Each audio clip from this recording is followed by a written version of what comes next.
Good morning. Please sit down.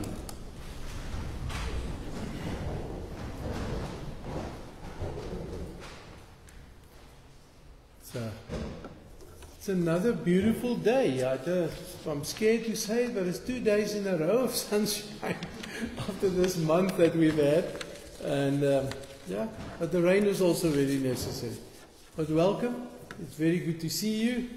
And everyone that braved the roads, because after all this rain, the roads are very interesting. It's very good to have you with us. Just a few announcements. Prayer concerns. Please think of the normal people, but I also want you to pray especially for Anne Wantenaar.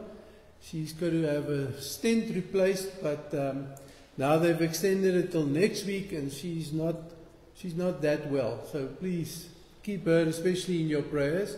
And then of course Irene Bennett, Willie Henning, Linda Cruz, Marie Leroux, Graham Breedske of Kumga, Tani Esther Botha, and Jeff Untid. And then it's not people that we necessarily know, but if you can keep in your prayers a young girl with the name of Nicole. She's in John Flanagan's matric class, and Friday evening they had matric farewell. Everything went okay, she was home, and then Saturday night she disappeared, and they are still looking for her. So please pray for her and for her family. Nobody knows what happened so far, but if you can just think, and especially John and these guys that are in her class, they're all extremely upset. So that's why I'm asking that we all keep her and her family in your prayers. Birthdays. The 26th, that was yesterday, was Warwick Flanagan. Today is Nelly Jacobs. So if you go past her, walk past her little flat there at Amatola Haven, you can wish her. Tomorrow is Verity. Congratulations, now already Verity. Then the 1st of May is Anton Sieberhagen. He's a very lucky guy. He gets a public holiday on his birthday every year. And then the 2nd as well is Cherise Grenfell as well as Harry Besaidenow. So you can wish all of them. There are no Bible studies this week or next week. These 2 weeks are a bit funny. I've got a bit of holiday this week, so I'm away this week. But I will be back next weekend, and I'm preaching next Sunday, the normal service like usual. And then the week after, Monday, Tuesday, Wednesday, I'm away at the Ministers' Retreat. So yes, the next week and a half you won't see much of me, but I am here next weekend. The services, everything carries on like normal. And there is children's church this morning, but my wife went to check the alarm out. So let's hope she's back before I do the little children's moment. Just a reminder of our bazaar. It's getting closer and closer. On the 31st of May, it will be at the Tower Church in the hall there. Charlie Fourie and her team does the coffee shop. Hanlie van Deventer and her team, Pannekoek. Sandy Kruger and Rina Strydom are doing curry and rice. Cherise Grenfell, Kim and Les Keatley are doing the book table. And you're welcome to take any donated books to Stad Trading. There we are in 21 Alfred Street. Ronel is taking the white elephant table. Gerardus Orendal is organizing meat. Liz, there you are. You're doing the plant table, and Nina said she will also bring some plants again from Kumga for you. So anybody with little plants and stuff, you know to talk to Liz. Daniel and Landi Mostert is doing the children's table and children's games and so on. And Louise Flanagan is doing all the gebak, all the cakes, small, big, everything. So you can talk to her. But she's also missing in action because there's a big Flanagan wedding. So there's a lot of Flanagans that are at that wedding. So that's the lot. And if you think of anything else, talk to us. Let's see what we can do. And but that's the last of my long announcement story. Welcome. I hardly switched on the Facebook and I saw there was already somebody on there. Welcome to the people on Facebook. And while I'm mentioning that, Facebook has changed their whole system in the sense that any service that is broadcast live will now only remain for 30 days on the church's Facebook page. So we started moving all the sermons from way back onto the church's YouTube channel. I'll put the link out on the announcements at some stage again. And it helped some people because some people said they struggle with the Facebook Live. So by the Monday I try and put on the Sunday service so at least they can watch it from the Monday onwards. So, and now that's really the last of all my announcements. Let us become quiet and let us think about why we are here. Psalm 149, just verse 1 and verse 4. Praise the Lord.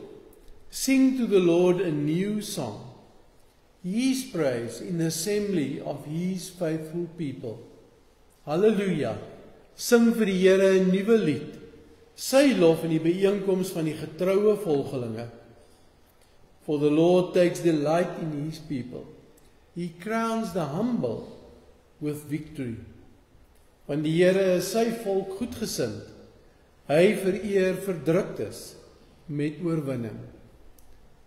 Just a reminder that when we are here, it is also mostly, all of it, about worshiping God, praising God, rejoicing in His presence. Our greeting this morning is from that very short little letter, the letter of Titus. Grace and peace from God the Father and Christ Jesus our Savior. Genade en vrede van God onze Vader en Christus Jesus ons Verlosser. Amen.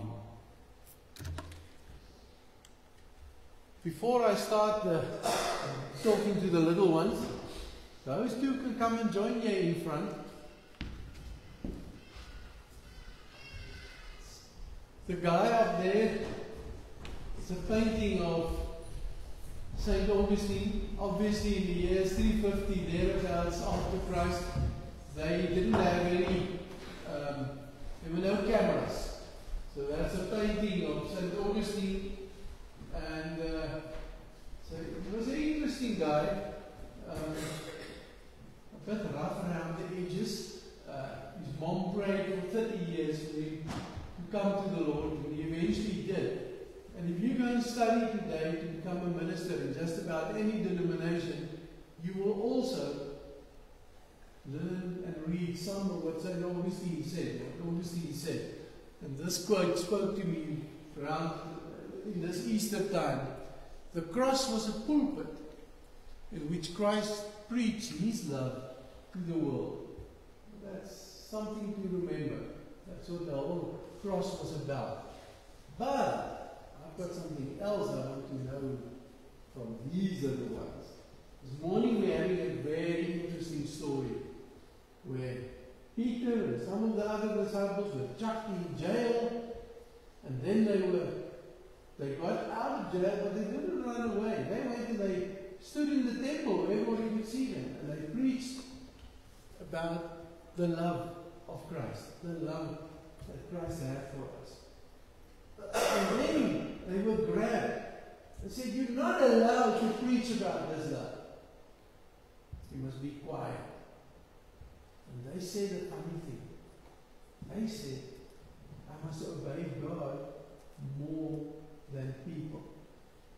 Now, let me ask you, Sebastian, your sister is sitting here. If somebody here says to you, "You must beat Gary, you must hit her," will you do that? I hope it remains true. Yes, because, and that's what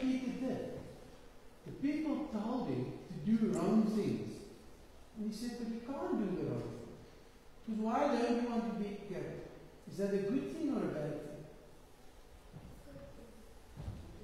Is it good to eat them? No. Okay, you heard me wrong. Yes. We know we can do things, but we are called to do good things. And Peter said we are called to obey God. So if somebody tells us to do bad things, okay? If somebody tells you must beat Sebastian, I know sometimes she wants to. Siblings, they carry across in each other. Can you guys remember that? Mens luister nie net vir verkeerde mense wat vir jou sê om goed te doen. Let us stand up, let us sing, and let us praise God. And then somewhere along the line, we'll leave with the little church people.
Sit down. Our time for reflection, thinking, talking to the Lord comes from Psalm 150 this morning. Praise the Lord. Praise God in His sanctuary. Praise Him in His mighty heavens. Praise Him for His acts of power. Praise Him for His surpassing greatness. Praise Him with the sounding of the trumpet. Praise Him with the harp and lyre. Praise Him with tambourine and dancing. Praise Him with the strings and pipe. Praise Him with the clash of cymbals. Praise Him with resounding cymbals. Let everything that has breath praise the Lord. Praise the Lord. Think for a moment of what this tells you about living as a Christian, about how we act when we are together, how we act in our worship of God. Give a moment of silent prayer where you can think about that, and then we'll respond with the song Jesus Above All Names. But first, a moment of silence.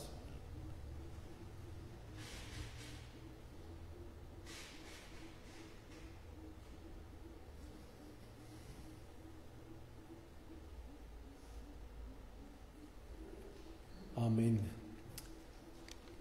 Jesus, name above all names.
Thank you to the music team.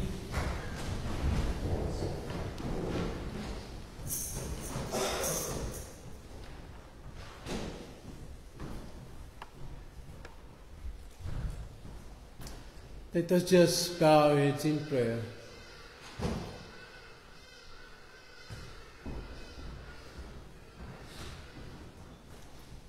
Thank you, Lord, that we are called and allowed to rejoice, to sing out loud, to enjoy being in your company, to enjoy feeling your Holy Spirit's presence. Thank you, Lord, that we can make a joyful noise with drums and tambourines and cymbals and all types of instruments. Yes, Lord, that you call us to be joyful in your presence. We praise you for that. And now we also praise you, Lord, because we're going to open your word. And we love to hear what you want to say to us this morning. Please, Lord, speak and let us hear your voice alone.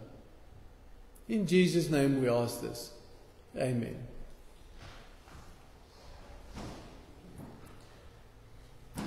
We're reading from Acts chapter 5, verse 27 to 32. And funnily enough, it's fairly difficult usually to preach from Acts, because Acts tells a story. So instead of a sermon, it always ends up as a story. But I don't think there's anything wrong with having a good story. And Acts is a brilliant story of the love of Christ. We're going to read Acts 5, verse 27 to 32. The English and Afrikaans is on the screen, and I'm reading the English this morning. The apostles were brought in and made to appear before the Sanhedrin to be questioned by the high priest. We gave you strict orders not to teach in this name, he said. Yet you have filled Jerusalem with your teaching and are determined to make us guilty of this man's blood. Peter and the other apostles replied, we must obey God rather than human beings. The God of our ancestors raised Jesus from the dead, whom you killed by hanging him on a cross. God exalted him to his own right hand as Prince and Savior, that he might bring Israel to repentance and forgive their sins. We are witnesses of these things, and so is the Holy Spirit, whom God has given to those who obey him. We just read up to there in the word of the Lord. As you've heard, this is obviously just a small part of a longer, a bigger story. But let's take it back. Take it back to Easter Sunday. After Jesus' resurrection, after his ascension, after the pouring out of the Spirit, the Holy Spirit, something very strange happened. Remember who these disciples were? In Gethsemane, one pulled out a sword and wanted to fight. One ran away, and we read that he even ran away naked when they grabbed his clothes off him. Then, at the whole procedures leading up to the cross, some of them denied him, denied that they knew him. Then, when the resurrected Christ met them the first time, we read in John 20 that they were behind locked doors because they were afraid. So that scared bunch of people, that bunch of people that ran away, that denied Jesus, that were really not examples of strong faith or of people that will change the world. That bunch of people changed. The change started when they met the resurrected Christ. And the change was completed when the Holy Spirit came upon them. And there's a few stories in the book of Acts about how these apostles changed. And this, what you've just read, is just one of many of such stories of the total change that came over them. They preached about Jesus. They were arrested. They were thrown in jail because they didn't obey the high priest and the temple officials. And the next morning, the temple police were sent to fetch these guys from the jail, and they got the fright of their lives because the jail was locked. Gates were locked, everything was locked. But Peter and the other disciples were not there. Somehow, they escaped. That's what the temple police thought. And they reported back to the high priest, and then they got the notification that these guys didn't run away. They didn't go and hide in the wilderness of the Sinai or anything. They were here in the temple. They were preaching again about Jesus. They were standing in the temple and teaching the people, we read in verse 25. And if they didn't know it before, it slowly dawned on these high priests that they've got a big problem here. And they weren't quite sure how to handle it, how to cope with these people that wouldn't listen to them. Remember, part of the Sanhedrin, the Jewish council's job, was to keep the Jewish people quiet, to stop any talk or any insurrection against the Roman rule. And they were scared that if they went out and they just grabbed these insolent apostles that wouldn't listen to the authorities, that they would spark a riot. So one of the funniest pieces for me is they send the temple police, and the temple police requested them to come with them to the high priest. They weren't forced, they were nicely requested to come to the high priest, which they did, because they had nothing to hide. Of course, the priests were very clear about what their role was. They had to stop any unrest. They had to, and they knew, in inverted commas, that God couldn't be in this new teaching. This teaching about Jesus. Because of a few reasons. These guys weren't operating through the proper channels. They weren't using the priests and everything that's happening in the temple as the channel of... Of course, if God wanted to tell the world about His love, He would come to the high priest. Why will He go to a fisherman? That's the way that they thought. That's the way that they saw it. Also, that might have been the biggest problem for these priests. The apostles went around telling the people that Jesus had been crucified because the crowds and their leaders, these same priests, were responsible for that. They sent Him to His death. And they insisted that the people repent and turn to God. So, these priests were in a bit of a muddle.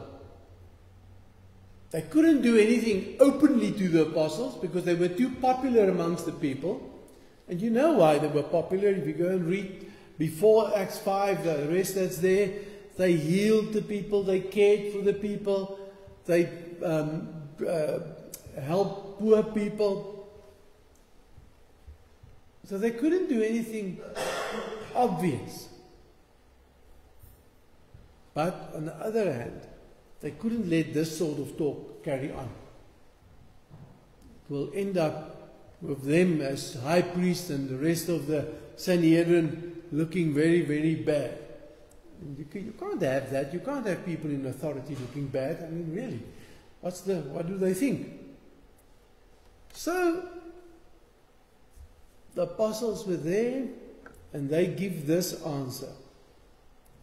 We must obey God rather than human beings. That's quite a thing to say to a person in authority.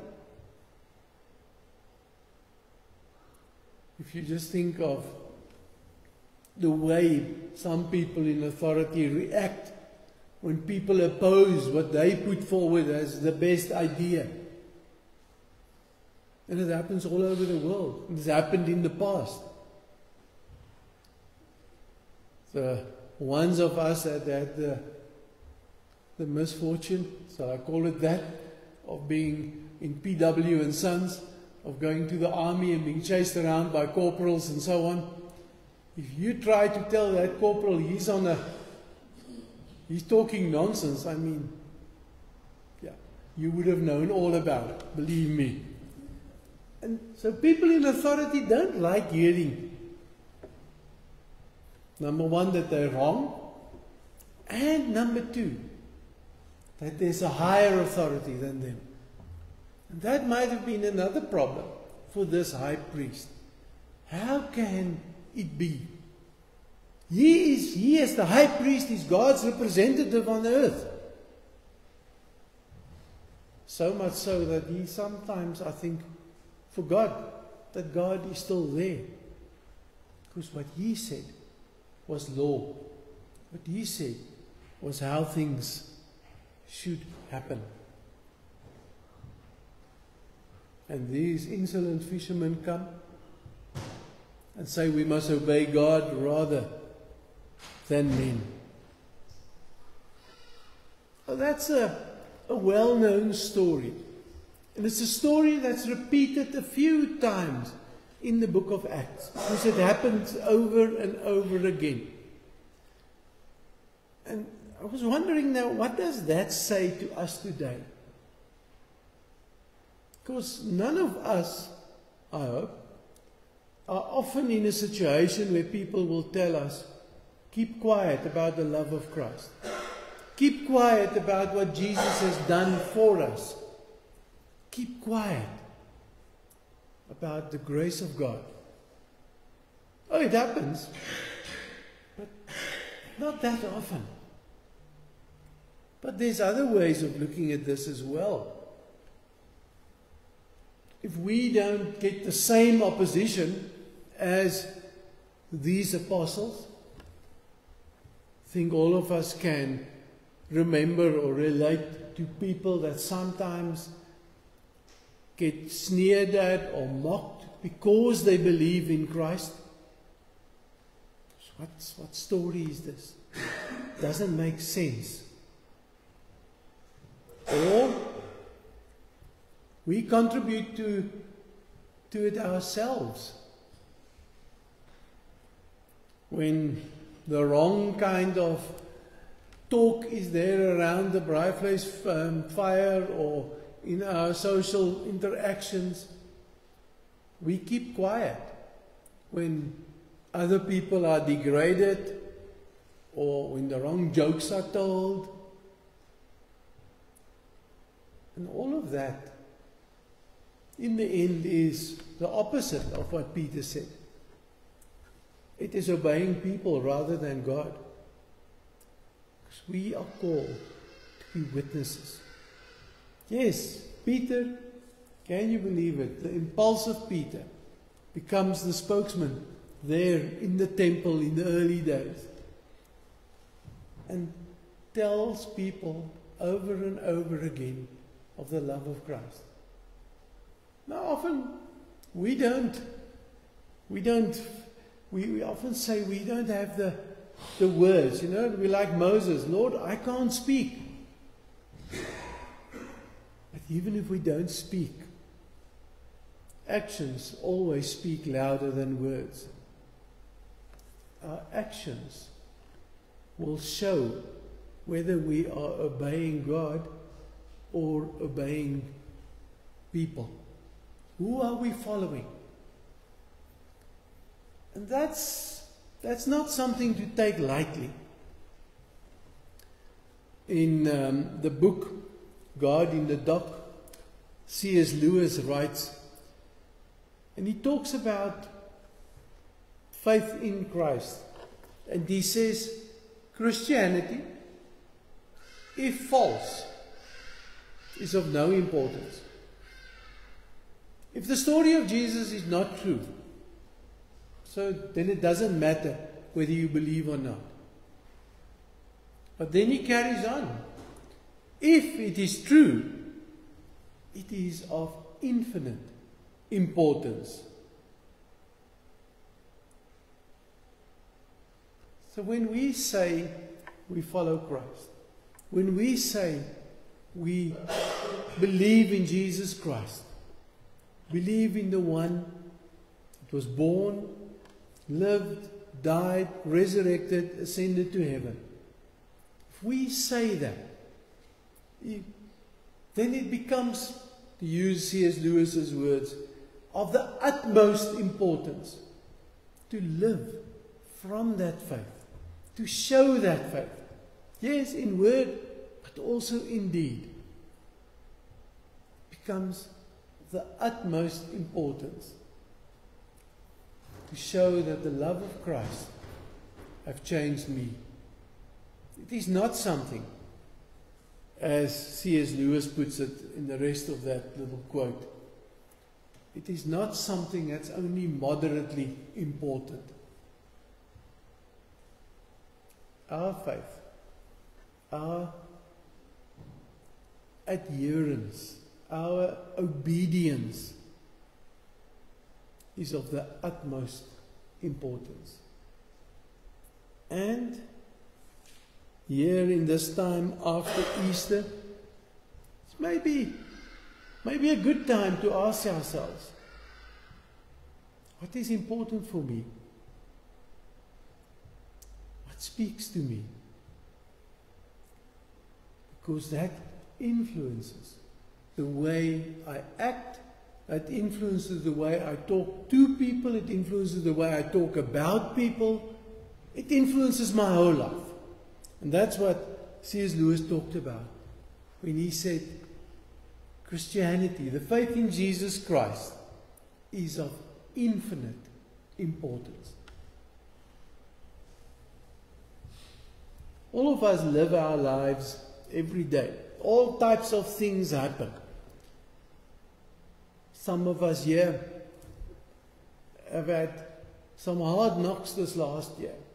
Health-wise, big misfortunes with houses, moving, problems with family members. And I can carry on. Every one of us can speak of things that shook our world, that shakes our world, of things that makes the foundations tremble. And then the Peter and the other apostles, when their foundations were shocked, were shaken, when a dead man appeared alive amongst them, when they saw him, when they ate with him, when the Holy Spirit came on them, their total lives changed. They held on to God. We must obey God more than men. Question for us, Easter has come and gone. It's probably the biggest festival in the Christian church, in our faith. Is it just one more box? Done. We'll see next year. Looking forward to Christmas, whatever.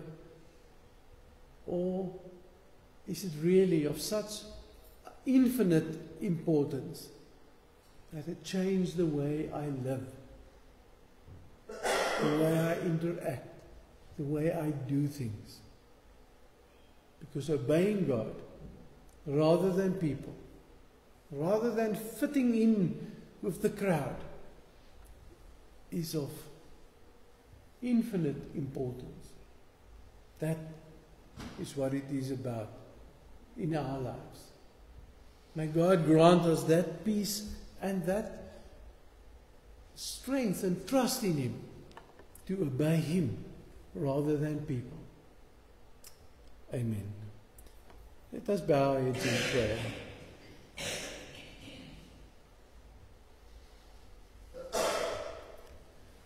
Lord, all around the world there are big changes. In the Roman Catholic Church, the Pope Francis was buried yesterday, and everybody remembers all the good things that he said and the way he cared about poor people and marginalized people. And we thank you for that witness, Lord. We also see around that funeral politics. Leaders of nations talking, using the chance to negotiate stuff. We see wars carrying on. More and more people killed, maimed. More and more money spent on weaponry.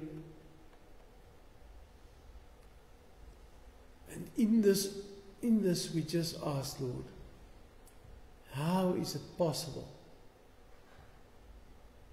when we obey you rather than men? We look at our own country, Lord, with politicians stirring up hatred, saying all types of things, trying to break the unity amongst people, trying to break the goodwill between people. Sometimes, Lord, that comes very close to home. Sometimes stuff like that happens in our own families, where there's tensions,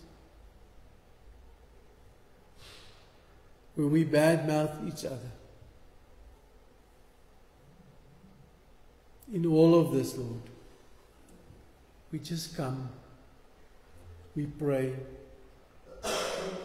and we ask that you will make us trusting you. You will help us to trust you, to obey you more than people, to live out of your love, to show your care to others. Because, Lord, in the end, that is all you ask. To love our neighbor and to walk humbly with the Lord our God. Lead us in that, Lord. Make us willing. In Jesus' name alone we pray this. Amen. We're going to sing 2 songs. Lord, you are so precious to me, and Be Still for the presence of the Lord.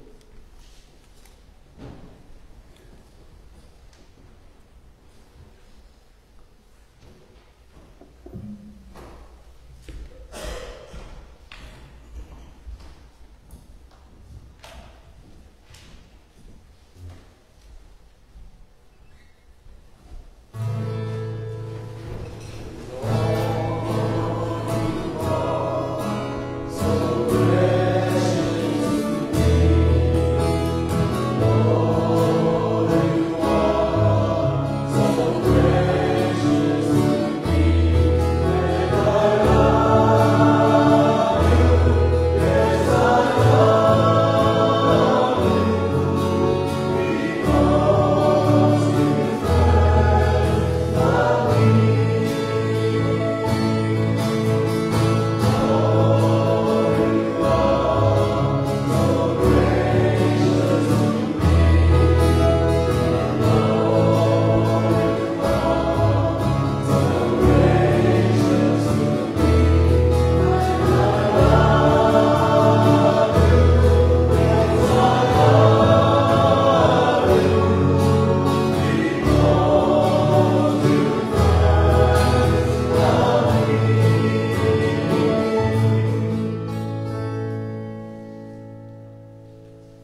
bless you and keep you. Mag die Here jou seën en jou beskerm. Lord, make his face shine on you and be gracious to you. Mag die Here sy aangesig oor jou laat skyn en jou genadig wees. The Lord turn his face towards you and give you peace. Mag die Here sy aangesig na jou toe oplig en aan jou vrede gee. Amen.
Sunday service. Then back Friday, and then here the weekend, and then Monday meeting from home. And then off again. That's what you're doing. Yes.